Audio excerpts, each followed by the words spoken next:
ایک کوتاہی یہ ہوتی ہے کہ رمضان آئے گا تو زکوٰۃ دیں گے. نہ میرے عزیزو، آدمی جس دن مالدار بنا وہ اس کی زکوٰۃ دینے کی تاریخ ہے. جس دن اس کے پاس 52.5 تولہ چاندی آ گئے وہ اس کی زکوٰۃ دینے کی تاریخ ہے. اگر اب تک مقرر نہیں کی اب مقرر کر لو، اور مقرر کرتی ہوئی اس کا خیال رکھیں کہ وہ اسلامی تاریخ کی مہینے کی تاریخ ہو، اس لیے کہ انگریزی مہینے 10 دن پیچھے ہوتے رہتے ہیں، زکوٰۃ پھر صحیح ادا نہیں ہوتی. اسلامی تاریخ مقرر کر لی جائے اور آئندہ ہمیشہ اس تاریخ پر اپنی مالیات کا حساب کیا جائے، اس کا اہتمام. اور تیسری بات میرے عزیزو، اس بات کی فکر کی، اس بات کا بھی خیال رکھا جائے کہ جو مشہور ہے کہ ہر رقم پہ سال گزرنا ضروری ہے، ایسا نہیں. ایک مرتبہ مالدار ہو گیا اور سال گزر گیا، اب اگر زکوٰۃ کی تاریخ سے ایک دن پہلے اس کے پاس لاکھوں روپے آ گئے تو یہ بھی اس رقم میں ملا کر زکوٰۃ کی تاریخ میں سب کی زکوٰۃ نکالی جائے.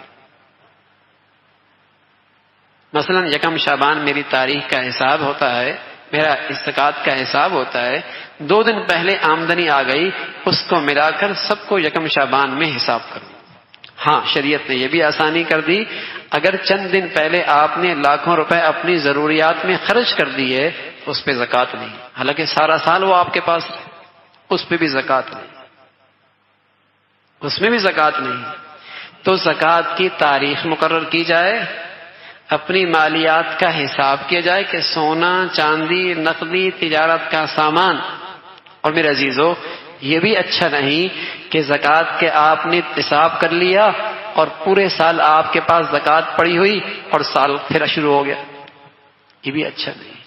جتنا جلدی ہو زکوٰۃ ادا کر دی جائے، اور اس کی سب سے بہتر شکل یہ ہے کہ زکوٰۃ پہلے سے ادا کرنا شروع کر دیں، پورے سال زکوٰۃ ادا کریں.